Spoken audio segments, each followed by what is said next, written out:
So we are at session 8 of, no, 9, I guess, yeah, of the course on mathematical methods of signal processing.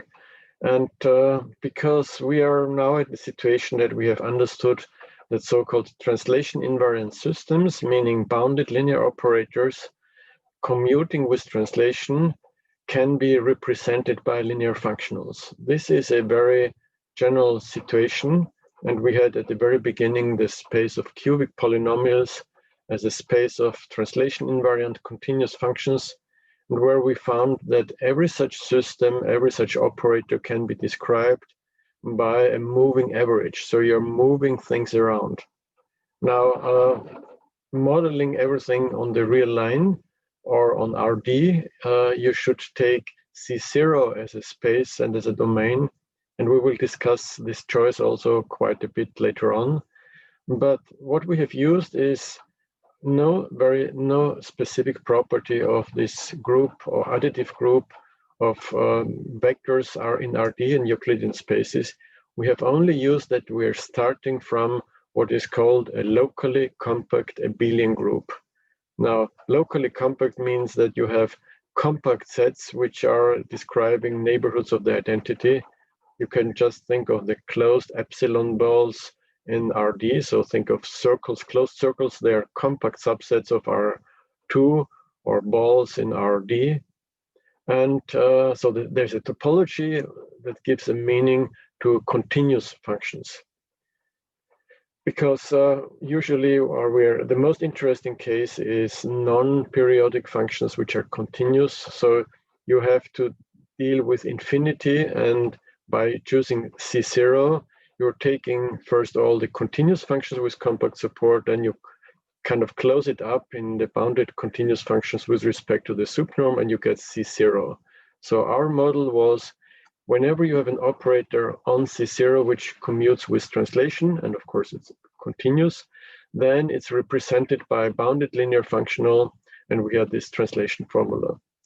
But all this can be done on any group, and so let's just recall what a group is. Well, a group is a semi-group, meaning you have a multiplication which is associative. If it's commutative, which we prefer when we do Fourier transform, then you have to use the commutative law. In a group, you need a unit element, a neutral element. If you take addition, it will be usually a 0. If you take multiplication, it will be a 1. And you have the property that EX equals X, and there's a typo. It is the same as X multiplied with E from the right. So it's a left and right unit element. And to distinguish between a semi-group, let's say the natural numbers, and the group, which might be the integers, you have to have an inverse element. So in the setting of natural numbers, you would say we add the negative numbers, then we have the integers, and then n plus minus n is the same as 0, and you can do it in any order. Now, the Euclidean groups with addition are clearly very standard commutative groups. But if you think of matrices, n by n matrices, they are clearly, if you take ordinary addition, they are also commutative. But if you take the matrix groups with matrix multiplications, like the GLNR, the general linear group, the invertible matrices n by n, or the special linear group, the matrices with determinant 1, they're a subgroup, of course, then you know what the commutative, non-commutative group is. So we'll deal with this. We will deal with pure frequencies in an engineering terminology. And for this, it's good to recall the concept of a homomorphism. I would say, if you have heard about category theory, then you may observe that when we talk about vector spaces, we're interested in vector space preserving mappings from one vector space to another vector space. Normally, you would say, well, a vector space is a set of elements which allow addition and scalar multiplication, like the polynomial functions, for example, or so. Now, if you have a mapping, which is respecting addition and scalar multiplication, you call it a linear mapping.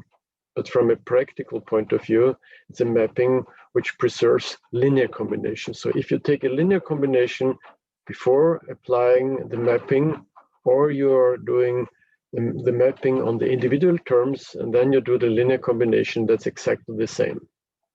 Now, in group theory or semi-group theory, homomorphism is something which respects the group law, the composition. So I'm writing alpha of x composed in the original group, so a dot with a 1, xy, is the same as moving everything over to the second group, which is alpha x, and then take alpha y, and then multiplying in the second group. So that's a very harmless thing.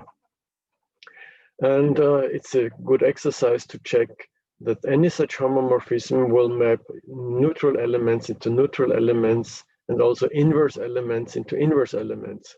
So alpha applied to the multiplicative inverse of an element x in the first group is of course the same as moving it over into the target group and taking the inverse in the spirit of the second group or so. Now, the nice mappings are of course those who are both ways homomorphisms, so the bijective mappings, and it's exactly like linear mappings, where you can say if you have a structure preserving mapping from one vector space to another, and if it's invertible, the inverse will also preserve this structure, because otherwise you get a contradiction. If you would destroy by the inverse and then go back, you would never recover the original mapping. So we use the terminology a bijective mapping, and you can say in practical terms, which is preserving structure both ways. And if you check it, it's enough to check it for one way, will be called an isomorphism. And two groups which are connected by an isomorphism will be called isomorphic groups. Clearly, you can choose G1 and G2 to be the same, so you can call this an automorphism, auto meaning mapping into itself. Just take any invertible matrix applied to the vector space Rn, then clearly it's a linear mapping, therefore respecting addition, and you can go back and so any invertible matrix induces on the group Rn an automorphism.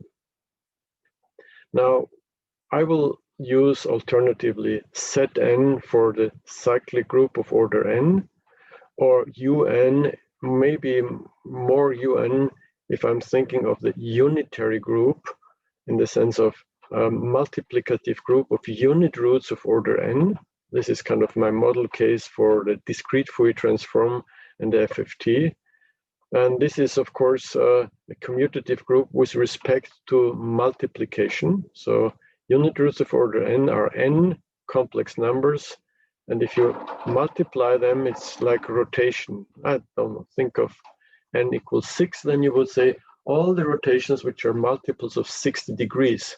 What is the identity element? Is leaving everything neutral, which is multiplying with constant 1 or omega to the power 0. And then you are rotating by 60 degrees, which is a kind of generator of such a group. You're applying the powers of this omega to the n. And again, it's natural to start with order n and end up with the 5th power. So you have 6 points in the complex plane at the corners of a hexagon. And under multiplication, they are forming a group. This difference between labeling the elements in a group, and you start usually as a mathematician with the omega to the power 0, you start at 1, and you go in the mathematical positive sense by rotating more and more. This order gives you 6 values, so you're having coordinates in a vector, as a column vector, which have labels 1 to 6, whereas they correspond to the powers 0 to 5 of the unique root of order n. We will see this many times. So essentially, I'm telling you we're preserving.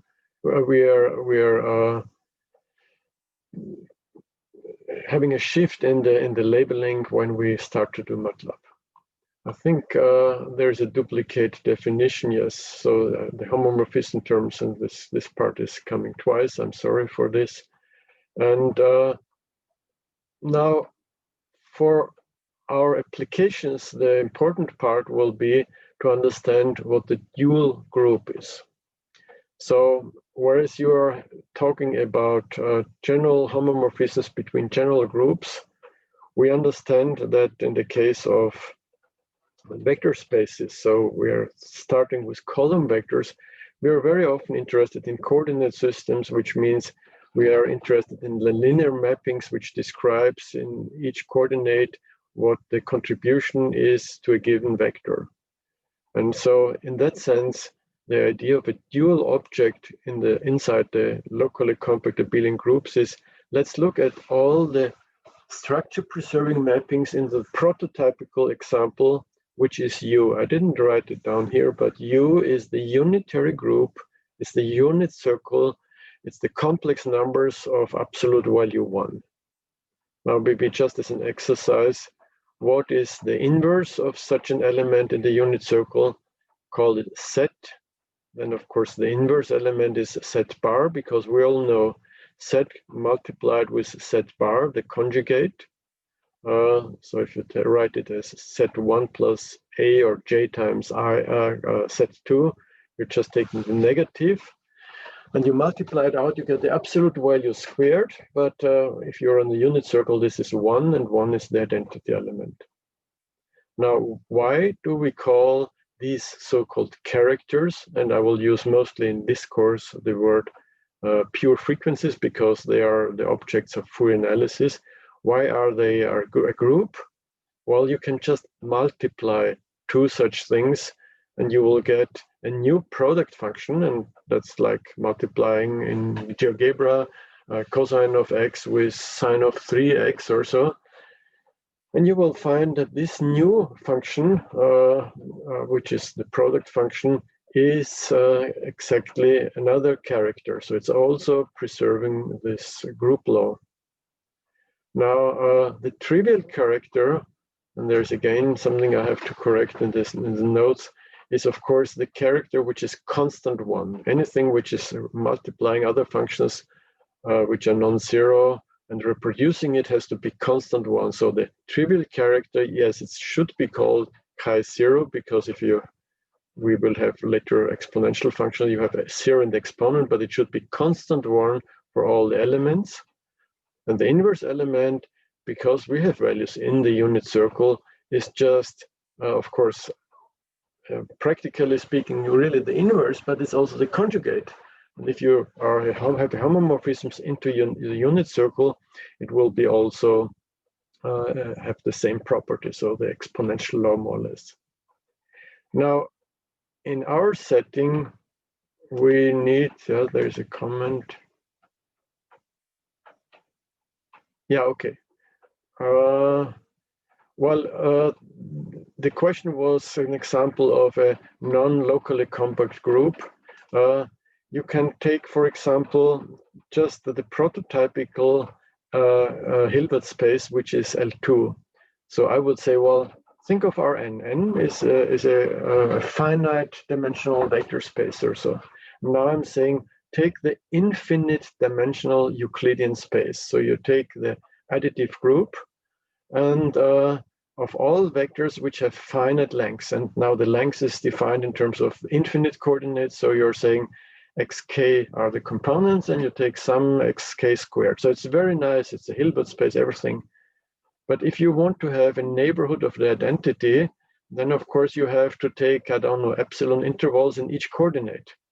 But the unit ball in L2 is not allowing you to define, cannot be relatively compact. And that's kind of true, because just think of the sequence of unit vectors. If you take the unit vectors, somehow they are a bounded sequence. And is there any chance to select a subsequence which is convergent? And the answer is no, never. Because any two unit vectors, even if the coordinates are huge, I mean the labels are huge, will, according to Pythagoras, have a distance of square root of 2. So it just applies Pythagoras or so.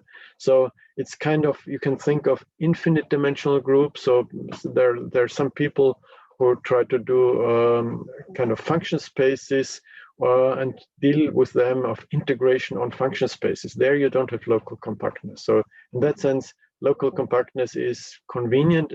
It's absolutely there for all the examples that you need.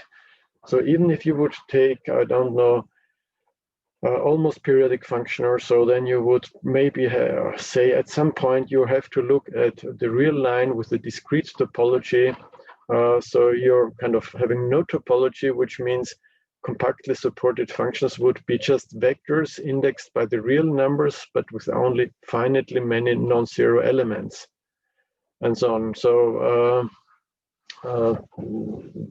for signal processing, as we want to do it, where we need periodic, non-periodic functions or distributions, continuous variables or discrete variables, they're all within the scope here. So, of course, I should say, we are not looking at what I would call pathological homomorphisms. So yes, with the help of Zorn's lemma, you can construct discontinuous homomorphisms of the real line or so by choosing, I don't know, a Hamel basis over the rationals and then define something using this basis.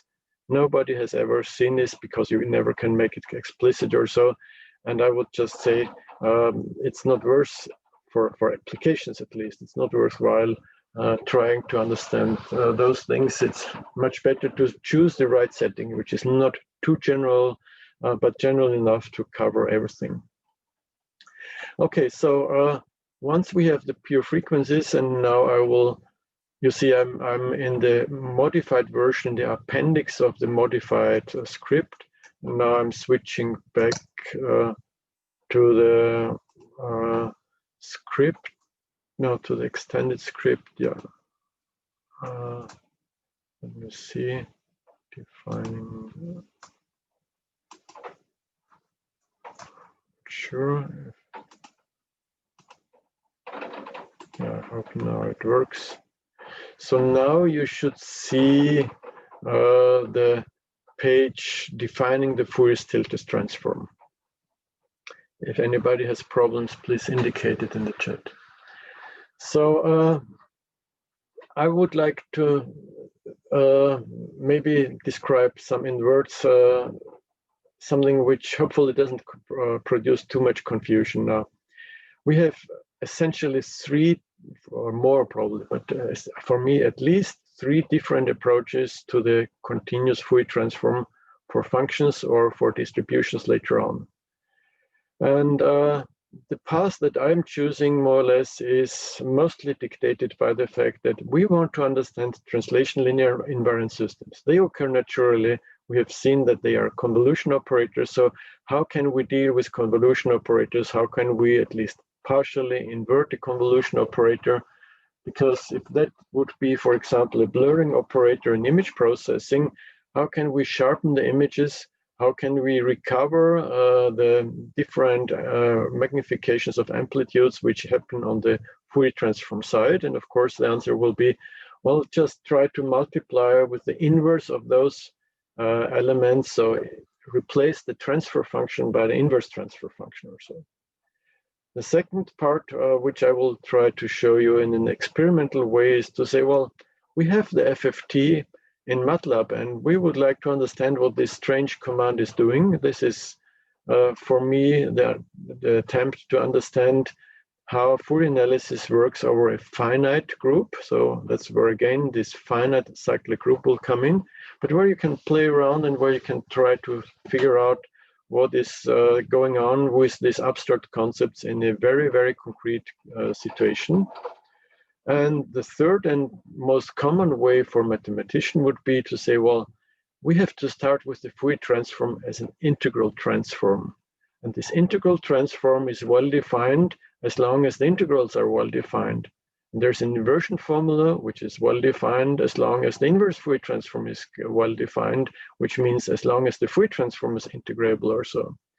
So I will show you a little bit first about this kind of traditional way, but then I will try to go to this setting that we have chosen and dealt so far. So the usual Fourier transform in mathematical books would be written as an integral over Rd, and you can safely say take a function which is continuous with compact support that could be a Riemann integral. Integral over Rd is just a convenient compact expression for a multiple integral, an iterated integral of any order, and you're multiplying the function that you want to analyze. So we're talking about Fourier analysis. We're kind of trying to find out what are the frequencies that we can find inside of the signal. And we do it by correlating it in the sense of a scalar product. And in the finite case, we will really just take a scalar product. We will compare it with a pure frequency. Now, from a mathematical point of view, the writing with the exponential function is much more convenient.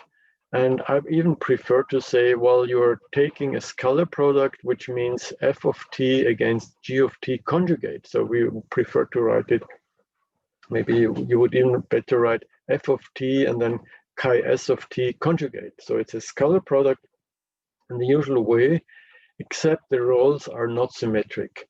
The exponential function and the dot and the exponent means that you're taking a scalar product. So for two-dimensional situation, you would say e to the 2 pi I in brackets s1 t1 plus s2 t2 and so on. So these are the pure frequencies. Of course, Euler's law tells you you can do it as cosine and sine.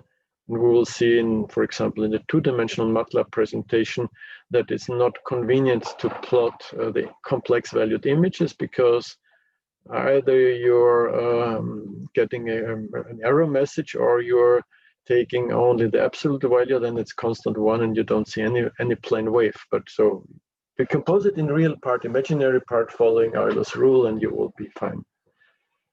So Fourier transform is on the one hand a transform where you throw in a function f, and engineers would emphasize it's a function of f of t, and the output is a function f hat of s. Now, there are a lot of rules. Mathematicians use f and f hat, and when they have a specific value, they write the variables only. Engineers would maybe write x of t as the function of time, and you use a capital X of f for frequency, or mathematicians often use, instead of what I use, s omega, and use Greek letters for the frequency domain. All this is the same. Let me just mention that the convention that we also will use is a character which has the label 3. In the one-dimensional case has 3 oscillations per unit interval. This kind of way of looking at this, or this normalization, is, I think, the best for understanding the sampling theorem, for example, and other concepts. It's a more symmetric version compared to this other version where you write cosine and sine or so, but with the 2 pi coming in the inverse formula. So in my situation, and that's the common now among mathematicians and even most engineers, you would write the formula 101, and then the inverse is, we are hopefully recovering, and I emphasize this hopefully, or under some extra assumptions, the function itself pointwise from the Fourier transform. You see here I was using omega. Now you integrate over omega. So the usual way of explaining this formula from an intuitive point of view would be to say, well, we are synthesizing this. So you have a discrete, an integral is like a smeared sum. So you have a sum of pure frequencies. You take more and more densely. And then the question is, how much should I use? And the answer is, well, it's exactly how much you found by the Fourier analysis when you do Fourier synthesis. Now, clear problem here is, if you would write something like a Riemannian sum for such an integral, aside from the existence, but even if everything is nice, a Riemannian sum would mean you're selecting finitely many sampling points. So you're taking finitely many samples. you're doing a linear combination of these pure frequencies, so you would get what people call a trigonometric polynomial, but that trigonometric polynomial would never tend to infinity, to zero at infinity. So you're representing a very, very nice function, but all the approximations are bad functions in the sense they're not decaying. So that's one of the reasons why the intuition is okay, but has a lot of drawbacks. Time frequency analysis will use a very similar pattern, but there the building blocks are really decent functions, and the finite sums, the so-called Gabor approximation sums, are very, very well defined, and they are nicely convergent in a reasonable sense. So that's the big difference. Now, what we can do once we have a description of our systems by convolution operators with bounded measures is that we can hope that the composition of two such measures by the star operation, which we call convolution, should go over into the product relationship, or written with stars we have the convolution theorem expressed in this way. Now, I already indicated before that for us, we can do the Fourier transform in the following way. We define the Fourier transform by applying the measure to the pure frequency, but whereas here we are saying, and that's why actually I wrote number 101 in this way, here we say f is the density, it's an integrable function, so the measure theoretical description would be, you write d mu of t. Now, if there is a density, you say, okay, d mu of t is f of t dt. You have a density with respect to the Lebesgue measure, or to the Haar measure on the group Rd or so. So what are you doing? You're integrating against this absolutely continuous measure. And what is the integration? The integrated function is chi s conjugate, or you can of course say it's chi minus s. It's the inverse element in the dual group or so. And in order to give this a meaning for general mu, of course you will just make the definition mu hat of s is just mu of chi s conjugate, or mu hat is at s is mu of chi minus s. And that was the reason why before I was already telling you that any bounded measure, mostly because it's concentrated essentially up to some small tail on a compact set, can be applied to bounded continuous functions. So recall, a character is a bounded function which is going into the unit circle. It's continuous, and it's a very easy exercise. It's even uniformly continuous. Just recall, if you take real and imaginary part, you can control the derivative of cosine by the sine and the derivative of sine by cosine, and they're all bounded all over the places. So if a function has bounded derivatives, it will be uniformly continuous. So the key theorem in this setting will be the Fourier transform is well defined, or Fourier Stieltjes transform, as people were saying in the classical setting, is well defined on the bounded measures. It's injective, so different measures, different functionals have different transfer functions, as we will say later on. It turns convolution, which is understood as composition of the corresponding convolution operators, into pointwise multiplication, which is composition of pointwise multiplication operators. And so it's in fact a structure preserving homomorphisms of two Banach algebras. We have seen that the set of all bounded measures with the measure norm and the convolution is a Banach algebra, which is completely isomorphic in the sense of isometric, isomorphic to the set of all translation invariant systems under composition. Now we're mapping that abstract algebra, if you want so, into the bounded continuous functions, or actually bounded uniformly continuous functions, we will see. And there we have seen you have multiplication, you have the sup norm, and everything that's happening here can be moved over here. Actually, we have also a flip operator on the measures, and we have conjugation and they also go into involutions on the space of functions. So if you take, let's say, a conjugate of a flipped measure, you will have the conjugate of the Fourier transform. So that's going in the direction, when can you expect that the Fourier transform of a measure, or the Fourier Stieltjes transform of a measure, is a real valued function? And then you would say, okay, this happens only if the Fourier transform is invariant on the conjugation. The real functions are the only ones in the set of all complex valued continuous functions which are not changing by conjugation. And that corresponds to this symmetry under the star operation, which is again flip combined with conjugation, as you can test it for ordinary L1 functions and then for measures. So what is the role of these exponential functions? So why do characters pop up? Why are the pure frequencies so fine, such a fine tool? Sometimes also people say, well, we could generalize the Fourier transform and have other integral transforms.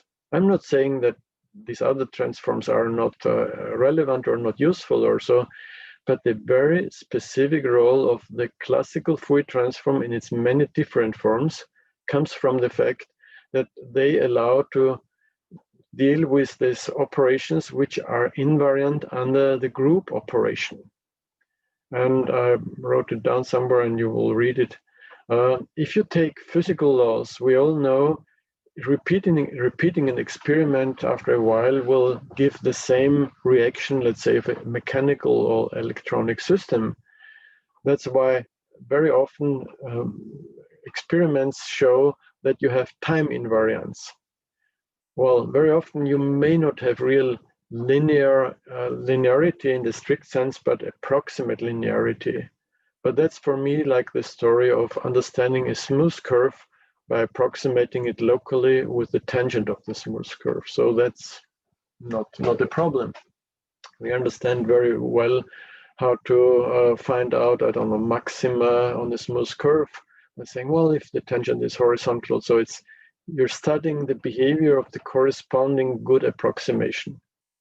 Also, I would say, if you take your old radio and you turn the loudspeaker higher, then you think, well, I've magnified now and I hear the loudness multiplied with, I don't know, 1.5. So it's a little bit louder. But that has its limit. If you would have 100 times the energy, your loudspeakers would not behave like this. They would explode, or the machine would not be able to provide such a thing. So it's usually in the working area, you have this linearity. Now, if somebody is asking you, can I have anything which is commuting with all these convolution operators? And clearly the Fourier transform is doing this. Then you are actually asking for the existence of eigenvectors with respect to all the convolution operators. Now, an important argument comes in that I will use repeatedly in this course is we can understand the behavior of convolution operators or general systems by understanding the behavior under translation operators, because finite linear combinations are approximating the behavior of a general Beaver system, and in some way we will see it also for more general things.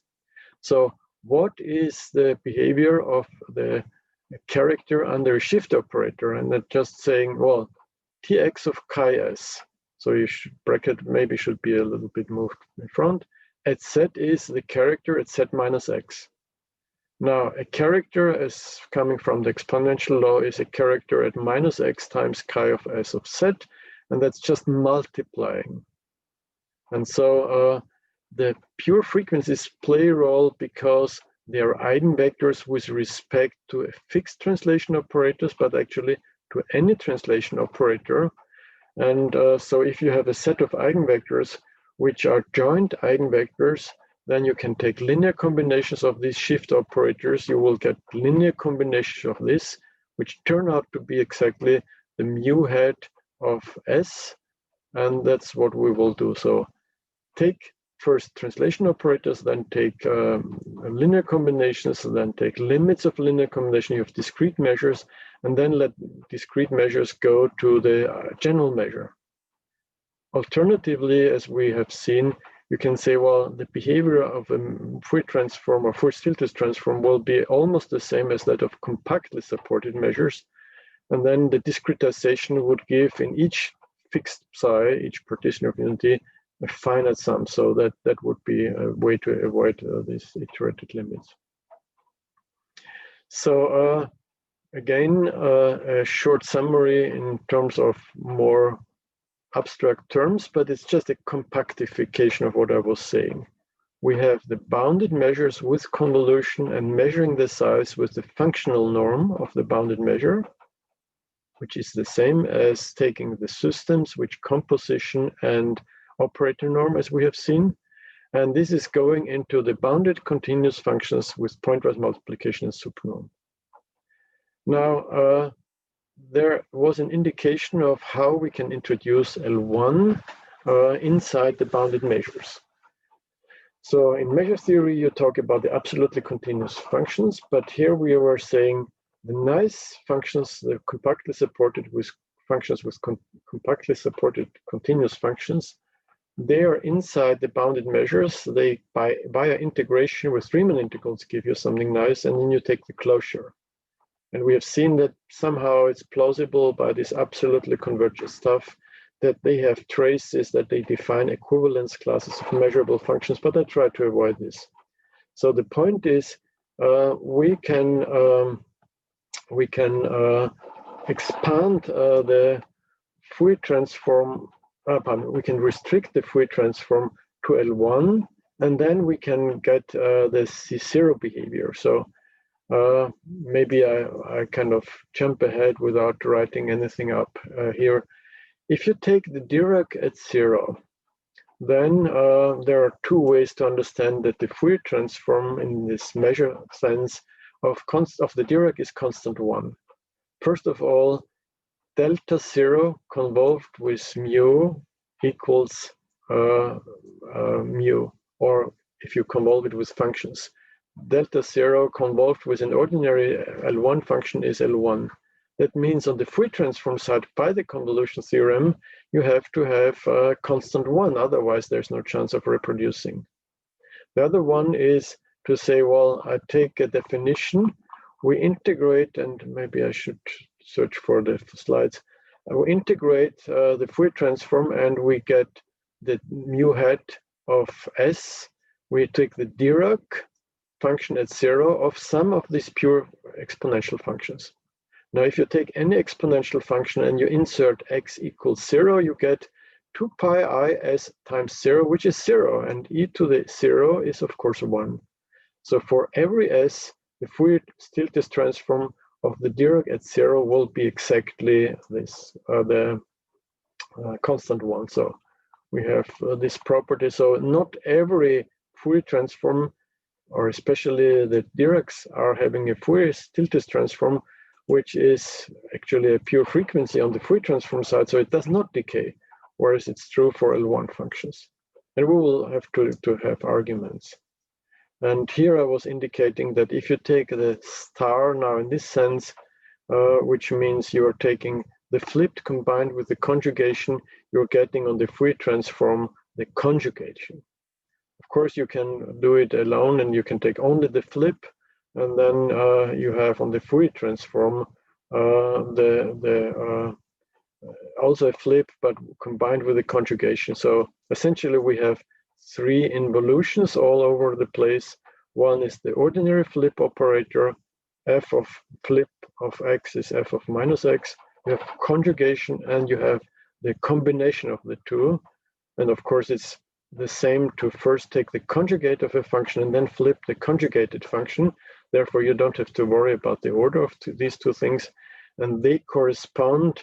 So the combination of both of them corresponds to the conjugation on the other side. That's maybe one of the rules. If you take one of them, then again, you go to the other side and you take the 2 other ones, which are now I would like to tell you or indicate that we will need a lot of other function spaces, or so. Yeah, maybe here, this is what I wanted to, what I was looking for. What is the Fourier transform of a Dirac? So again, we are taking a measure, we define the Fourier transform at the value x. And the rule is, somehow a little bit hidden, is apply the measure, which is delta at y, at our case, to the character chi minus s. Now this, of course, means evaluate this character, which has a minus s in the exponent, at the point y. Now there's a harmless trick. The scalar product of a negative vector s with a positive vector y is the same as changing the order now as the vector minus y with a plus s. The point is we are looking for a function of s. And therefore, we would like to write the output as a function of s, and clearly that means we should write the y or the minus y as an exponent, as a frequency. So we have this is chi minus s. So we have a situation that, yes, all the Dirac measures are going into pure frequencies. Only a change of sign is coming in. Now, if somebody is giving you a discrete finite measure, so you have a finite linear combination of Dirac measures, you're getting a discrete linear combination of pure frequencies. This is what is called a trigonometric polynomial. And just as a side question, you can ask, well, is it true that the inverse Fourier transform of a pure frequency, now with a minus, is bringing you back to the Dirac? And this is one of the issues we have to address. Of course, it's true, and it should be done. But now we don't have a bounded measure anymore. Chi minus y is a bounded function which is not integrable at all. So to say, well, we write it as an integral, and for example, if we want to have the value at 0 of this inverse Fourier transform, oh yes, this is constant 1, and integral of constant 1 is plus infinity, and maybe for the other values you get 0, and then you're saying, yeah, something which is 0 everywhere except it's 0, and there it's plus infinity, that must be the Dirac, or Dirac at y in this case. That's not a very meaningful way for me, at least as a mathematician, and I would like to have a better calculus. So we will do it, but we will not be able to do it now. Now let me see, I think I should kind of take a break. Yeah, maybe instead of demonstrating the GeoGebra next, I would just recall to you that what the meaning of these plots is, and I will share the GeoGebra file with you. Here I would just show you, and with this plot is a snapshot from a GeoGebra experiment, I would show you what is the output of a vector when you apply a matrix. So where it says drag me, you have a vector, and that vector is mapped onto another vector, which maybe you might want to have it in red, so it's going to the point C.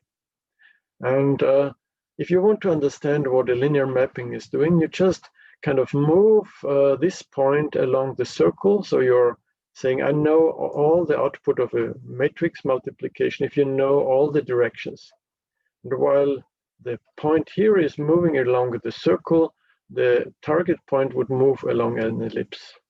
Now, if you do this, you would not see anything, any correlation. So it is an ellipse. Apparently, you would like to know the main and the other axis, but the original axis, the unit vectors, and these are not correlated. Or actually, yeah, here they should be correlated because I have a symmetric matrix. So the matrix that I was using here is the matrix with coordinates 1, 1, 1, minus 2. So it's a symmetric matrix. And yeah, okay, so maybe I put only this one here. And so I'm showing you a little bit, yeah, the data about this matrix. When you do it, put it into MATLAB.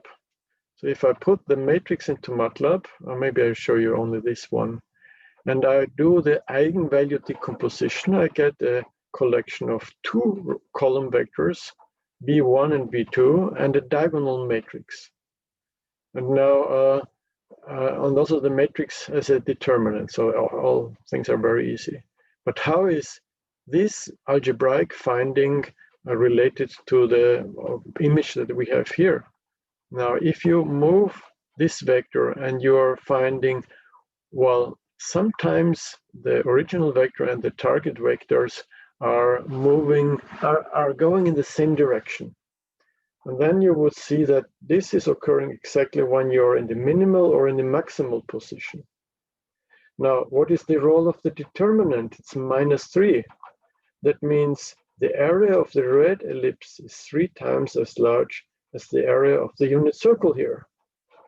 What is the minus telling you? Well, you're moving the point in the mathematical, as in the clockwise sense, and the target point is moving in the mathematical positive sense, so in the opposite direction. So if the determinant would be +3, they would move in the same direction. Now then you have a main axis, and the main axis has a size, which is 2.3 in this direction, and you see it's a minus. So you can imagine if I would move the point here, it would go in the opposite direction. So out of a unit vector, you would get an opposite vector which length 2.3 times the original one.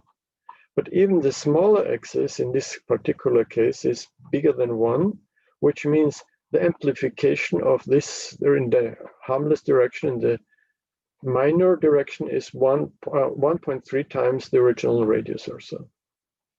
And if you're asking what are the direction of the main axis, of course you have the direction of the first axis, and the direction of the second axis is giving you clearly the direction where you get the biggest output, and that's kind of just a description of this. So here is the picture.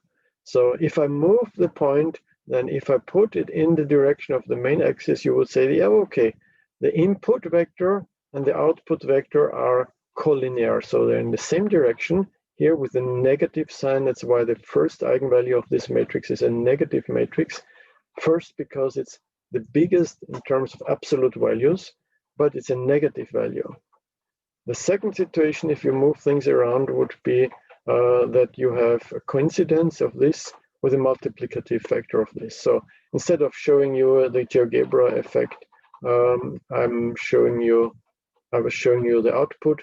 And so I will take a short break, I would say until 9:10, and I'm stopping, maybe I'm stopping the recording and start a new one afterwards, yes.